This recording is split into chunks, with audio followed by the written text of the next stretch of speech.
Olá pessoal, estamos de volta para mais uma semana do De Frente com Texto, mais uma semana de estudo no Evangelho de Marcos.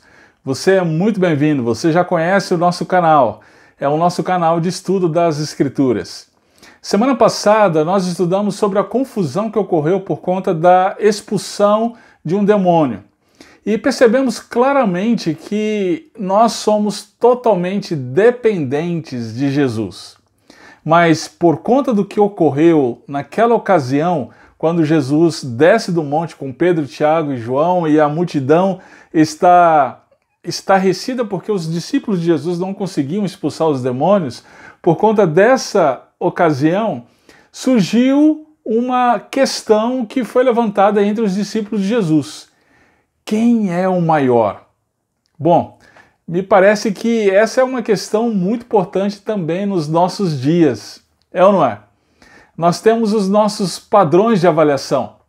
O maior, na perspectiva secular, é o empresário de sucesso, aquele que tem mais posses, é o intelectual com maior número de títulos e publicações, é o artista mais conhecido e por aí vai. Os cristãos, por outro lado, deveriam expressar uma forma diferente de pensar, mas infelizmente muitos de nós são influenciados por essa cultura.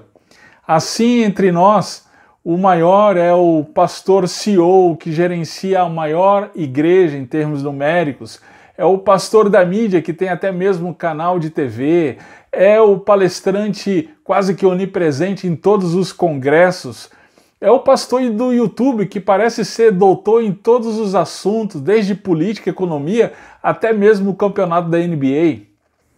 Bem, agora essa pergunta dos discípulos, quem é o maior, é respondida por Jesus de maneira inusitada. Ele diz que se o teu olho te faz pecar, lança-o fora. Como assim? Essa declaração de Jesus tem sido mal interpretada ao longo da história da igreja.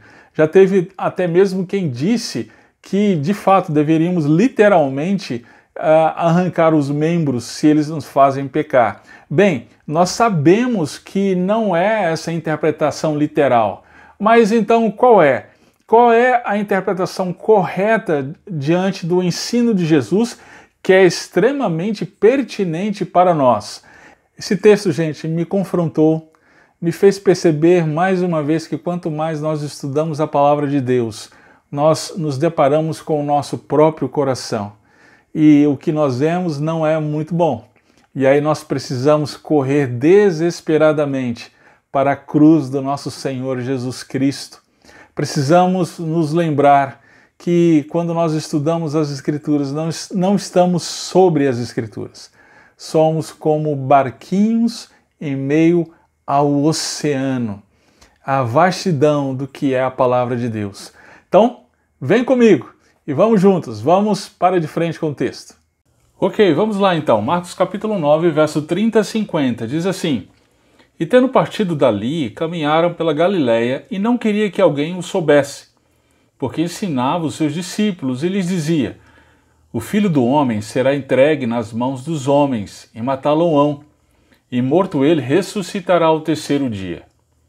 Mas eles não entendiam esta palavra e receavam interrogá-lo. E chegou a Cafarnaum, e entrando em casa, perguntou-lhes: Que estavais discutindo entre vós pelo caminho? Mas eles calaram-se, porque pelo caminho tinham disputado entre si qual era o maior. E ele, assentando-se, chamou os 12 e disse-lhes: Se alguém quiser ser o primeiro, será o derradeiro de todos e o servo de todos. E lançando mão de um menino, pô-lo no meio deles e tomando-o nos seus braços, disse-lhes: Qualquer que receber um desses meninos em meu nome, a mim me recebe. E qualquer que a mim me receber, recebe não a mim, mas ao que me enviou. E João lhe respondeu, dizendo: Mestre, vimos um que em teu nome expulsava demônios, o qual não nos segue. E nós lhe proibimos, porque não nos segue. E Jesus, porém, disse: Não lhe proibais, porque ninguém há que faça milagre em meu nome e possa logo falar mal de mim. Porque quem não é contra nós, é por nós. Porquanto, Qualquer que vos der a beber um copo de água em meu nome, porque sois discípulos de Cristo, em verdade vos digo que não perderá o seu galardão. E qualquer que escandalizar um desses pequeninos que crê em mim, melhor lhe fora que lhe pusessem ao pescoço uma mó de atáfona e que fosse lançado no mar. E se a tua mão te escandalizar, corta. Melhor é para ti entrares na vida aleijado do que tendo duas mãos, ires para o inferno, para o fogo que nunca se apaga, onde o seu bicho não morre e o fogo nunca se apaga. E se o teu pé te escandalizar, corta-o. Melhor é para ti entrares coxo na vida do que, tendo dois pés, seres lançado no inferno, no fogo que nunca se apaga, onde o seu bicho não morre e o fogo nunca se apaga. E se o teu pé lhe escandalizar, lança-o fora. Melhor é para ti entrares no reino de Deus com um só olho, do que tendo dois olhos, seres lançado no fogo do inferno, onde o seu bicho não morre e o fogo nunca se apaga. Porque cada um será salgado com fogo, e cada sacrifício será salgado com sal. Bom é o sal, mas se o sal se tornar insípido, com que o temperareis? Tende sal em vós mesmos e paz uns com os outros. Muito bem, gente, esse texto é riquíssimo. Muita coisa Jesus está passando para a gente aqui de maneira muito profunda. Vamos procurar entender isso aqui então. Jesus percorria a Galiléia e Marcos nos informa que de maneira secreta. A intenção de Jesus era dedicar mais tempo ao discipulado dos seus discípulos. Nessa ocasião, Jesus mais uma vez menciona a sua morte e ressurreição. Essa é a segunda vez que Jesus fala sobre isso. Já estudamos a primeira vez que Jesus fala sobre isso. Você deve estar lembrado. Lá em Marcos 8, verso 31, Jesus então explica a sua missão e o que estava por acontecer.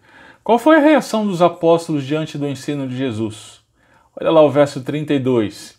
Pedro o repreendeu, fazendo-se assim um adversário de Jesus. Muito bem, vamos voltar agora para o nosso texto de hoje, Marcos 9, verso 30 em diante. Agora nós estamos diante da segunda vez que Jesus ensina sobre o que estava por acontecer. Qual foi a reação deles, dos seus discípulos? Vamos ver. Primeiro lugar, não entenderam nada ainda. Segundo lugar, preferiram calar-se por recear perguntar. E em terceiro lugar, tem um detalhe que Marcos traz que é surpreendente. Eles discutiram no caminho. E qual foi o teor dessa discussão? Olha só, Jesus pergunta isso para eles. Marcos então nos informa que eles ficaram calados porque discutiam sobre quem seria o maior entre eles. É incrível! Jesus está falando sobre o seu caminho de sacrifício, sofrimento, morte e depois ressurreição. E qual é a reação deles? Discussão sobre quem seria o maior dentre eles. Parece que o fracasso dos discípulos em expulsar o demônio continuava agora em ter uma perspectiva correta do reino de Deus. Eles continuavam fracassando. Você já se sentiu profundamente frustrado com o resultado de seu ensino? Você ensina com todas as suas forças, com tudo o que você tem de recursos, dedica tempo, talentos, e tudo que você vê é profunda ignorância e indiferença em relação ao que foi ensinado. Se você já passou por isso, você deve entender a situação aqui, não é mesmo? Mas qual foi a resposta de Jesus? Olha, eu confesso que se fosse eu despejaria as minhas frustrações neles por meio de algum comentário sarcástico ou devolver com indiferença. De alguma forma eu me vingaria da indiferença deles. Entretanto, Jesus não era eu. Graças a Deus por isso. Veja como Jesus respondeu. Diz Marcos que ele se assentou. Isso não está no texto por acaso.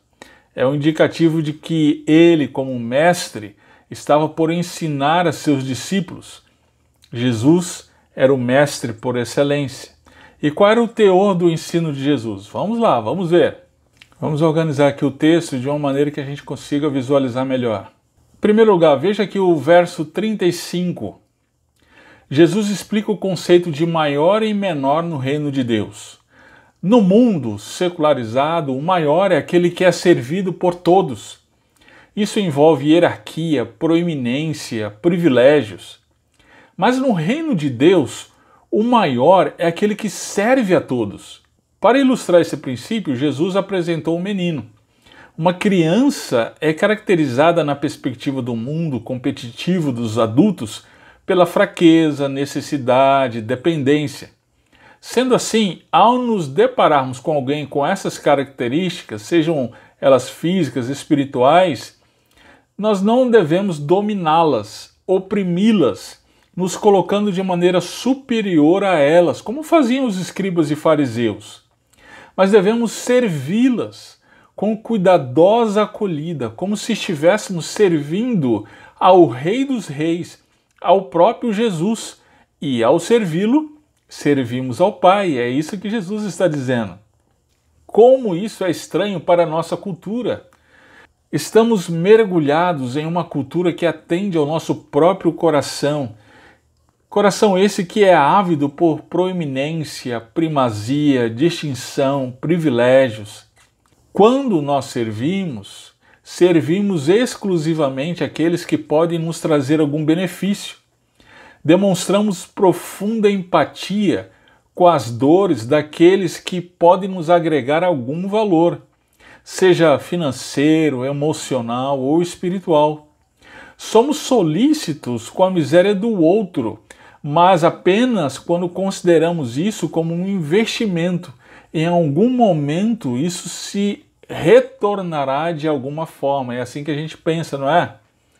Assim, da mesma forma que não prestamos nosso dinheiro para alguém que sabemos que não poderá pagar, também só investimos nosso tempo, talento e esforços em alguém que sabemos que algum dia, de alguma forma, poderá retribuir.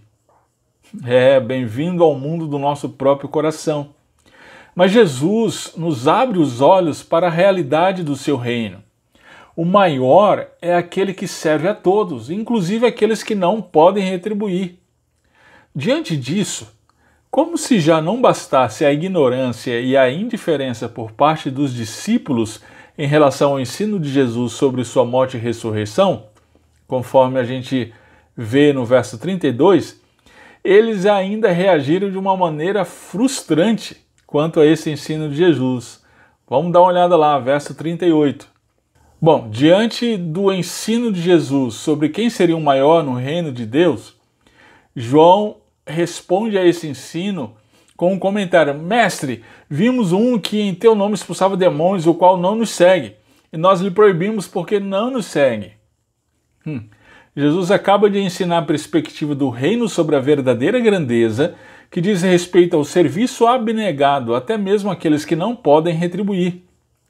E diante desse ensino, João é desperto sobre uma situação específica.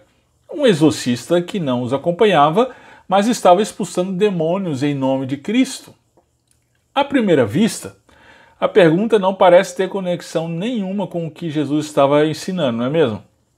Mas veja só, a estranheza de João e os discípulos em relação à atividade do exorcista não deriva de uma perspectiva mundana. O maior é aquele que seguiu Jesus de perto desde o começo, deixou mais coisas para trás, mostra mais amor à causa, está disposto a matar e morrer por Jesus. Talvez esse maior seja aquele que tenha ido com Jesus no Monte da Transfiguração. Lembre-se então da questão que Paulo critica escrevendo aos Coríntios, e essa é a questão provavelmente dos leitores do Evangelho de Marcos. Quem é o maior? Será Paulo? Será Pedro? Será Apolo? Sendo assim, na cosmovisão dessas pessoas existe uma hierarquia baseada em mérito próprio e existe um controle para a escalonação de privilégios. Por outro lado, aqueles que nem sequer seguem a Jesus, esses não merecem nem mesmo o nome de Jesus para expulsar demônios, certo? Não. É incrível. Como você reagiria sendo professor desse pessoal? Sendo eu, acho que já teria tido um infarto. Mas vamos ver como Jesus reagiu. Vejamos o verso 39 e seguintes. Jesus reagiu com mais ensino. Sim, ele era um mestre por excelência. Ao fazer isso, ele ilustrava em si mesmo o que estava ensinando. Ele servia com um mais profundo amor e paciência àqueles que não podiam dar nada em troca. Vejamos então a continuação de seu ensino. Veja que ele diz para não proibir aquele exorcista e dá 2 porquês. Vejamos. Em primeiro lugar, ninguém há que faça milagre em nome de Jesus e possa logo falar mal dele.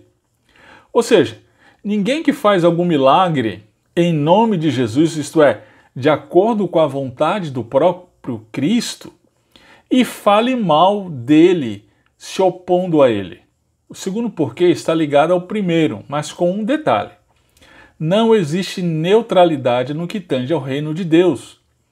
Ou se está a favor dele ou contra ele. Aquele homem, segundo Jesus, estava a favor do reino de Deus, a favor de Cristo. Em seguida, o ensino de Jesus no verso 41 continua com um porquanto, ou seja, o que vem a seguir é o fundamento do que ele afirmou anteriormente. Vamos ver. 2 coisas. Primeiro, os que pertencem ao reino e recebem os enviados de Cristo, ainda que com um simples copo de água, têm recompensa. É isso que Jesus vai dizer no verso 41. Em segundo lugar, quem são os pequeninos que Jesus se refere no verso 42? Perceba que ele diz em seguida, aqueles que creem em mim. Além disso, o pronome demonstrativo destes refere-se ao que vem imediatamente antes, que diz respeito àqueles que recebem os embaixadores de Cristo por causa de Cristo. Ok? Mais uma coisa, o que seria escandalizar os pequeninos? Lembre-se que o assunto surgiu da pergunta sobre quem é o maior. Querer ter a primazia, se colocar de maneira soberba sobre o outro, ainda que com uma roupagem espiritual, é escandalizar aquele que crê no Deus que se fez servo. Então aqueles que escandalizam estes sofrerão uma pena muito maior que ter amarrada no pescoço uma pedra de moinho e ser lançado ao mar. É bem curiosa essa imagem que Jesus usa aqui. Aqueles que se lançam em uma empreitada de autopromoção terminarão sendo precipitados nas profundezas. Você acha pesado o que Jesus está dizendo? Espere então para ver o que vem a seguir. Vamos lá, vamos ver. Perceba aqui que o verso 43 a 47 compõe um mesmo bloco com repetições de metáforas que visam dar ênfase a um ensino. Que ensino é esse? Vamos ver. Primeiro ele fala de mão, pé e olho. Essas são partes essenciais do corpo humano. Assim, Jesus se utiliza de uma hipérbole para dizer o que vem a seguir. Mesmo sendo partes importantes do corpo humano como estas, se elas causarem escândalo, devem ser cortadas. Perceba que o escândalo é repetido em todas as metáforas, no verso 43, 45 e 47. Além disso, ele já foi mencionado no verso 42. A questão é que no verso 42, Jesus falou sobre não causar escândalo aos pequeninos. Diante desse alerta, nós perguntamos, como nos resguardamos disso? Não causando escândalo para nós mesmos. Ou seja, tratando do pecado em nós mesmos. E de que pecado Jesus está falando? Do pecado em termos gerais, mas também mais especificamente, à luz do contexto, tudo aquilo que nos faz querer a primazia. Lembre-se que o assunto gira em torno da pergunta: quem é o maior? Jesus se refere então a tudo aquilo que alimenta o nosso orgulho e desejo pela primazia. Isso varia de pessoa para pessoa e são coisas que não são necessariamente ruins em si mesmas, mas incidem de tal maneira em nosso coração desesperadamente faminto por glória que rapidamente assumem o trono. Talvez o carro novo para mostrar como temos sucesso em nosso trabalho, a viagem para o exterior com abundantes fotos nas redes sociais, sem as quais não poderíamos mostrar o quão somos felizes e bem resolvidos, a corrida por títulos acadêmicos, o afã por determinados cargos na igreja e na denominação e por aí vai. Essas são as profundezas do nosso próprio coração. Como esse pecado deve ser tratado em nós, então? Preste bem atenção aqui, Jesus não está falando literalmente. Ele se utiliza de uma metáfora para dizer que o pecado deve ser tratado em sua raiz. O pecado não pode ser ignorado, ele é uma força poderosa, capaz de causar muitos males, inclusive às pessoas que nos cercam. Então ele deve ser tratado sim e com muita seriedade. Como? Renunciando à fonte da tentação daquilo que nos leva a pecar. A cirurgia deve ser radical. Não podem ser usadas meias medidas. E aí vem a dificuldade porque o nosso jeito de tratar essas coisas é flexibilizando-as, relativizando-as. Nós dizemos, não é tão ruim, depende do ponto de vista. Bom, Jesus não pensava dessa maneira. O que ele diz é, precisa ser cortado. E ele dá razão para isso. Olha só, ele fala da entrada na vida e no reino, que aqui são intercambiáveis. Ele está falando da eternidade.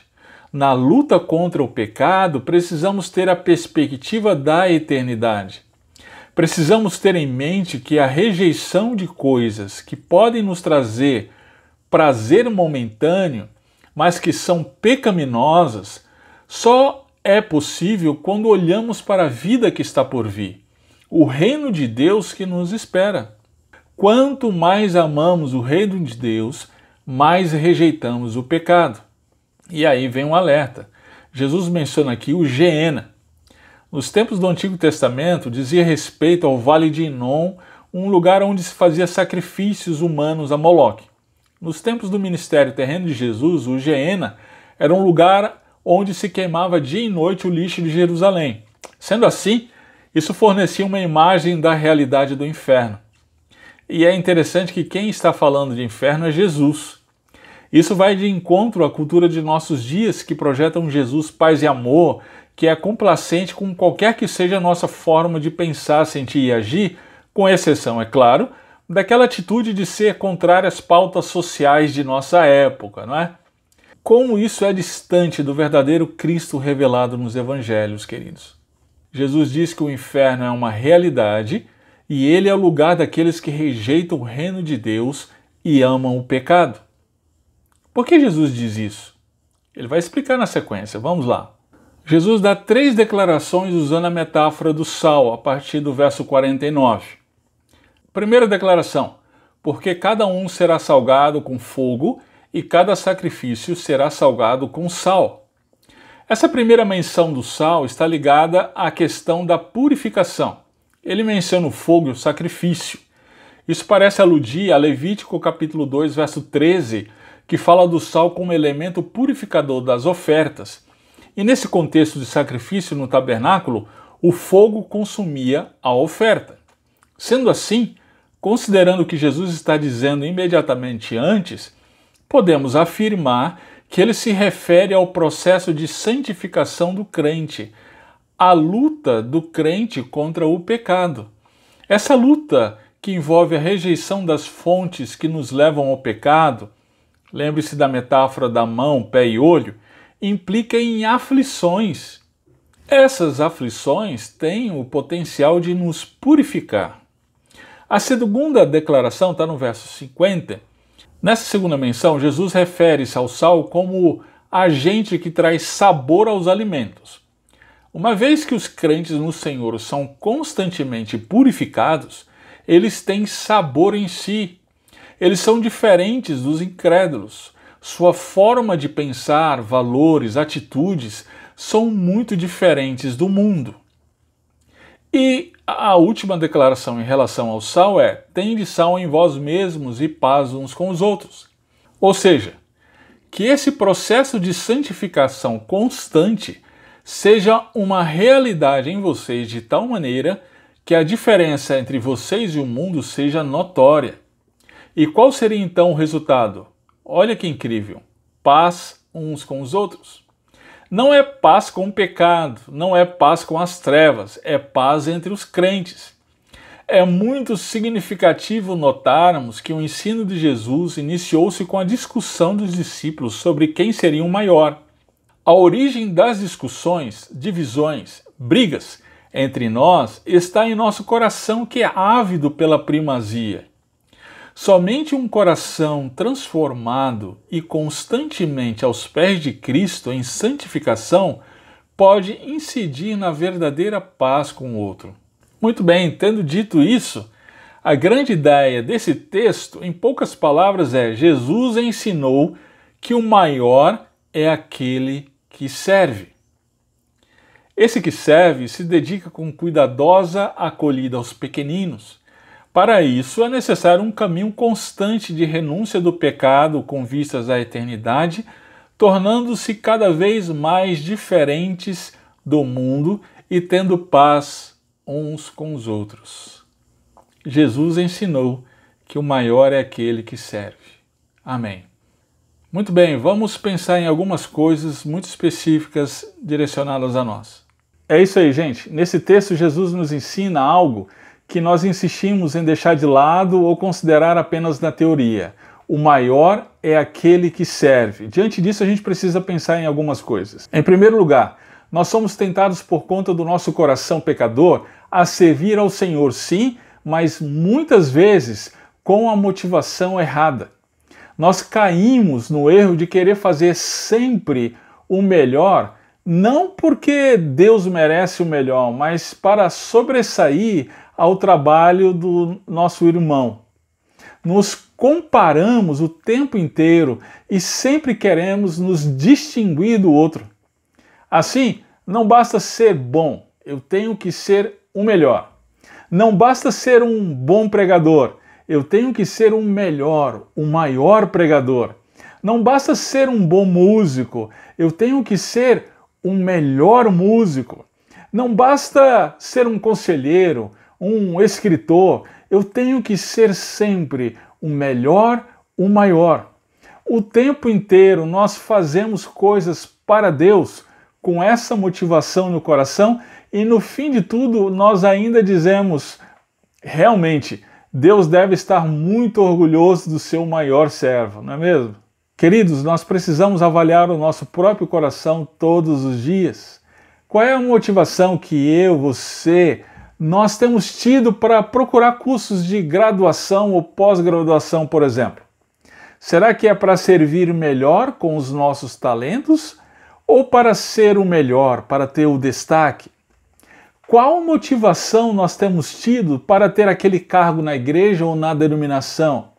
É para servir melhor ao nosso mestre ou para ser o melhor, se destacar entre os demais? A gente precisa avaliar isso todos os dias. Para terminar, eu gostaria de chamar a atenção para o processo de santificação.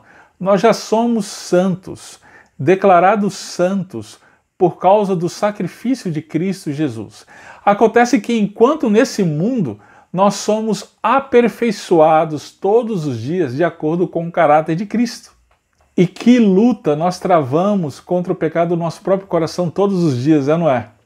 Nós precisamos estar todos os dias, por causa disso, diante do Senhor, pois a gente precisa levar a sério o processo de santificação diária e esse processo de renúncia dos desejos do nosso coração por reconhecimento, privilégios, proeminência, primazia, distinção. Gente, somente Cristo pode nos levar a ver as profundezas das trevas do nosso próprio coração.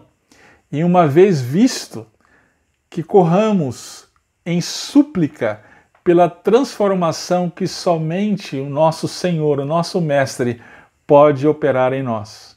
Mas graças a Deus que Ele está conosco, Jesus é Deus conosco. E eu dou graças a Deus porque estamos juntos, sendo impactados pela palavra de Deus, confrontados muitas vezes, mas com tudo isso, crescendo no conhecimento do Senhor e crescendo de acordo com o caráter do Senhor. Então vamos continuar juntos. Vamos continuar no De Frente com o Texto.